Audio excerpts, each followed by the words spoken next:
নমস্কার, স্বাগতম। চেনা চিত্র অজানা গল্পতে আজকে খুব জরুরি কিছু বিষয়বস্তু নিয়ে আসতে চাইছি, যেটা আজকের একেবারে শিশুদের থেকে শুরু করে ওই যে খুব এখন বাজারে বেরিয়েছে না জেনজি, অর্থাৎ ইয়াং জেনারেশন, 16, 17, 18 থেকে শুরু করে 22, 23, হায়ার এডুকেশন হলে আরেকটু বেশি, তারা ঠিক কোন গতিতে কোন পড়াশুনোটা করছেন। দেখুন, সরকার বদলায়, নতুন সরকার এসে শিক্ষার দিকে হাত দেন, প্রতিশ্রুতি থাকে সরকারি স্কুলগুলোর ক্ষেত্রে, কারণ সরকারের এমন কোনো বাধ্যতামূলক ব্যাপার নেই, বা করেনও না তারা, যে প্রাইভেট ইনস্টিটিউট বা প্রাইভেট কলেজগুলো কেমন চলছে বা না চলছে সেদিকটা দেখার অধিকার তাদের নেই এমনটা বলছি না, কিন্তু যেহেতু এটা একটা কি বলা যায় বেসরকারিকরণের জায়গায় রয়েছে, সেহেতু তারা খুব একটা তার মধ্যে ইন্টারফেয়ার করে না। এখানে দুটো কথা বলতে হয়। একটা কথা হচ্ছে যে দেখুন, সরকারি স্কুল যেগুলো রয়েছে সেগুলো আজকেও বিনা পয়সায় পড়াশুনো করা যায় 12 ক্লাস অবধি। শুধু তাই নয়, ছোট ছেলে মেয়েদের জন্য খাওয়া দাওয়ারও ব্যবস্থা রয়েছে।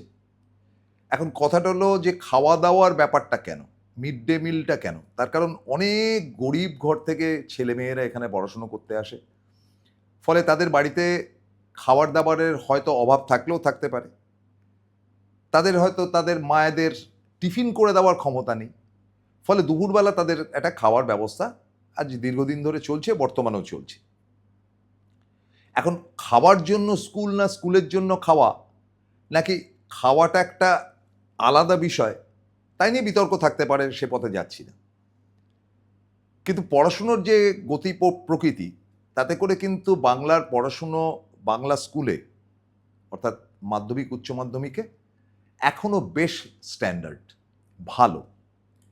কিন্তু ভালো হলে কি হবে, রমরমিয়ে মধ্যবিত্ত উচ্চ মধ্যবিত্ত বাড়ির ছেলেমেয়েরা, এমনকি আমি আমার মানে খুব সাধারণ এক ব্যক্তিকেও দেখলাম যে খুব কষ্টে টাকা পয়সা জোগাড় করে তাদের ছেলে মেয়েদেরকে তারা ইংলিশ মিডিয়াম স্কুল, সিবিএসসি বা আইসিএসসি বা আইএসসি, এই জায়গায় তারা পড়াশুনো করাচ্ছেন।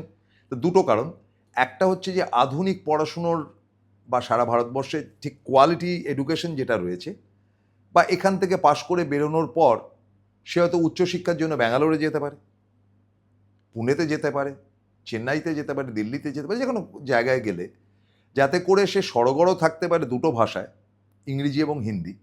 যদিও 1 সেপ্টেম্বর থেকে রাজ্যের মুখ্যমন্ত্রী একেবারেই বলেছেন যে বাংলা বাধ্যতামূলক, সেটা খুব ভালো স্টেপ, অবশ্যই কৃতজ্ঞতা বা ধন্যবাদ জানাতে হয়। কিন্তু ইংরেজিটা তো প্রথম ভাষা বটেই, প্রাইভেট স্কুলের কথা বলছি।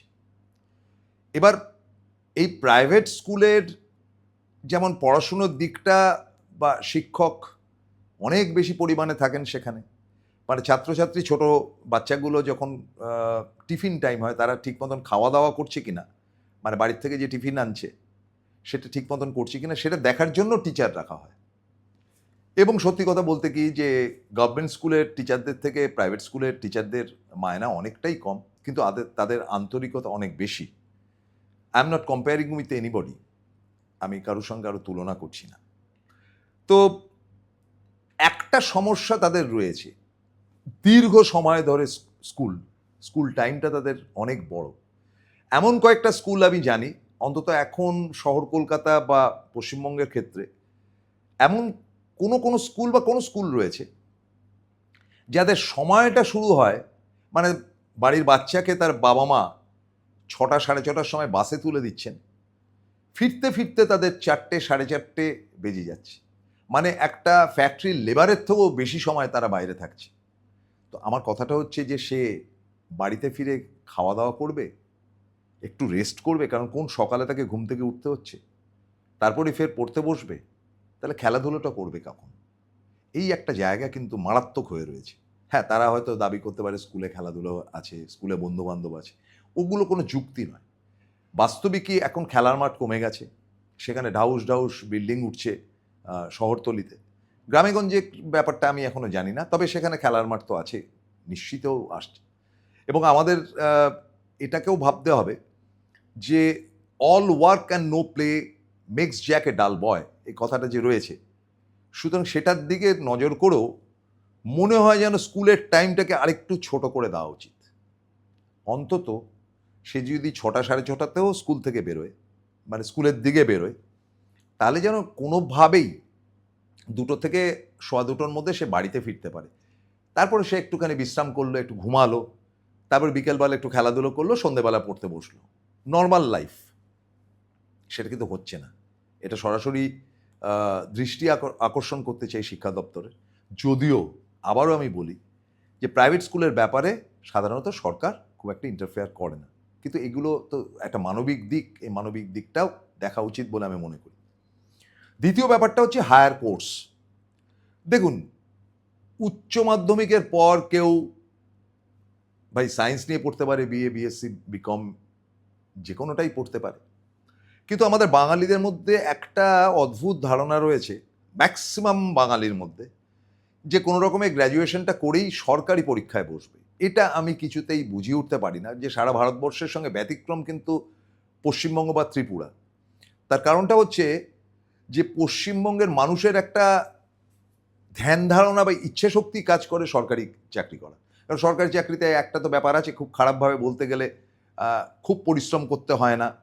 এখন তো পরিশ্রমের জায়গাটাও বেঁধে দেওয়া হয়েছে। আচ্ছা, তিনি মোটা মায়না পাবেন, রিটায়ার করে গেলে পেনশন পাবেন, তার যদি মৃত্যু হয় তাহলে তার স্ত্রী তারও অর্ধেকটা পেনশন পাবেন। অর্থাৎ একটা দীর্ঘসূত্রী সরকারি খরচের মধ্যে তিনি আরামে আয়েসে কাটাতে পারবেন সারাটা জীবন। এটা সর্বক্ষেত্রে হয় না তো। তার কারণ এটা ভাবতে হবে যে সারা ভারতবর্ষে 1% যারা কাজ করে, অফিস বা ফ্যাক্টরি বা যারা চাকরি করেন, তাদের মধ্যে 1% লোকও কিন্তু সরকারি চাকরি করে না। এতটাই কম। তাহলে আপনি আপনার ছেলে মেয়েকে এমন শিক্ষা দেওয়ার চেষ্টা করুন যাতে করে আগামী দিন, এই যে এত আবার বলছি যে জেনজিদের যে ব্যাপার দেখা যাচ্ছে, এরা সব আধুনিক শিক্ষায় শিক্ষিত হতে চাইছে। তো সেই জায়গাটাতে কেন পড়বে না ইতিহাস নিয়ে, কেন পড়বে না ভূগোল নিয়ে? নিশ্চয়ই পড়বে, কিন্তু হায়ার কোর্স তাদের দরকার। মানে শুধুমাত্র একটা জিওগ্রাফি বা হিস্ট্রিতে অনার্স নিয়ে বা বাংলায় অনার্স নিয়ে গ্র্যাজুয়েশন করেই সরকারি চাকরিতে জাম্প করার জায়গা নেই। সেখানে তাদেরকে মিনিমাম, ন্যূনতম মাস্টার ডিগ্রি করতেই হবে, এবং মাস্টার ডিগ্রি না করলে কিন্তু সরকারি স্কুলে চাকরি পাওয়া মুশকিল। এবং সরকারি স্কুল বা সরকারি কলেজ ছাড়া তাদের আর চাকরি কোথায় আছে সরকারি ক্ষেত্রে? সুতরাং সরকারি ব্যাপারটাকে যদি বাদ দেওয়া যায়, তাহলে বেসরকারিকরণ যেটা হচ্ছে বা আরও ফ্যাক্টরি আসবে, এই প্রতিশ্রুতি আমরা বর্তমান সরকারের কাছ থেকে পাচ্ছি, তাহলে কিন্তু আমাদের টেকনিক্যাল কোর্সগুলোর দিকে যাওয়া উচিত।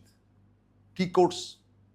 বিভিন্ন engineering college, private engineering college, private management college তো অসংখ্য হয়ে গেছে পশ্চিমবঙ্গে এখন, এবং দারুণ ভালো তাদের পড়াশুনো হচ্ছে। এবং সেখানে অবশ্য করেই ইঞ্জিনিয়ারিং কোর্সের সঙ্গে ম্যানেজমেন্ট কোর্স রয়েছে, যেমন হোটেল ম্যানেজমেন্ট রয়েছে, ব্যাচেলর অফ বিজনেস অ্যাডমিনিস্ট্রেশন, এরকম অনেকগুলো আর্টস, সায়েন্স, কমার্স যে কেউ কিন্তু এই কোর্সগুলো করতে পারে। আর বিজ্ঞানের ক্ষেত্রে তারা যেমন ইঞ্জিনিয়ারিং করতে পারে, তারা কিন্তু বিসিএ কোর্সটাও করতে পারে, ব্যাচেলর অফ কম্পিউটার অ্যাপ্লিকেশনস। দেখুন, আজকে এআই এর যুগ। আগামী কয়েক বছরের মধ্যে দেখবেন যে সমস্ত সেক্টরে এআই ঢুকে গেছে, যেমন সরকারি অফিসগুলোতে। এবং আর্টিফিশিয়াল ইন্টেলিজেন্সি ঢুকে গেলে কিন্তু কাজের চাপটা ঘুরে যাবে, হয়তো আপনার চাকরি থাকবে না, এমনও হতে পারে। আবার অনেক নতুন নতুন চাকরি আসবে, এটাও সত্যি বাস্তব। কিন্তু নতুন একটা বিষয় যখন ঢুকে গেছে বিশ্বব্যাপী, আমরা তার থেকে পিছিয়ে থাকতে পারি না।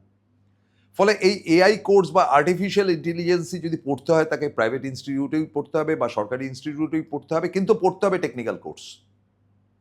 ইঞ্জিনিয়ারিংও হতে পারে, বিসিএতেও হতে পারে। এবং সেই কোর্সটিকে যদি অধ্যয়ন করতে না পারা যায়, আজকে যাদের 18-19 বছর বা 16-17 বছর বা তার থেকেও কম, তাদের পক্ষে কিন্তু খুব বিপজ্জনক হয়ে উঠবে আগামী দিন। এটা আমার সতর্কতার বিষয় না, এটা হচ্ছে বাস্তব সত্যটা আপনাদের সামনে তুলে ধরলাম। অর্থাৎ আর্টিফিশিয়াল ইন্টেলিজেন্সির যুগে যদি পড়াশুনো করে চাকরি করতে হয়, তাহলে কিন্তু তাকে সেইভাবে কম্পিউটার অ্যাপ্লিকেশনের দিকে নজর দেওয়া বা নজর দিতেই হবে। এবং যারা বাস্তবিকই ম্যানেজমেন্ট কোর্স করছেন, তাদেরকেও কিন্তু শেখানো হচ্ছে, মোটের উপর শেখানো হচ্ছে নতুন কোর্সগুলোতে। ইতিহাস, ভূগোল, বাংলা, ইংরেজি নিয়ে পড়াশুনো করতেই পারেন, কিন্তু ভেবে দেখুন, এআই যুগে আপনার ছেলেটি বা মেয়েটি তাদের ভবিষ্যৎ কী হবে। শেষ করছি, নমস্কার।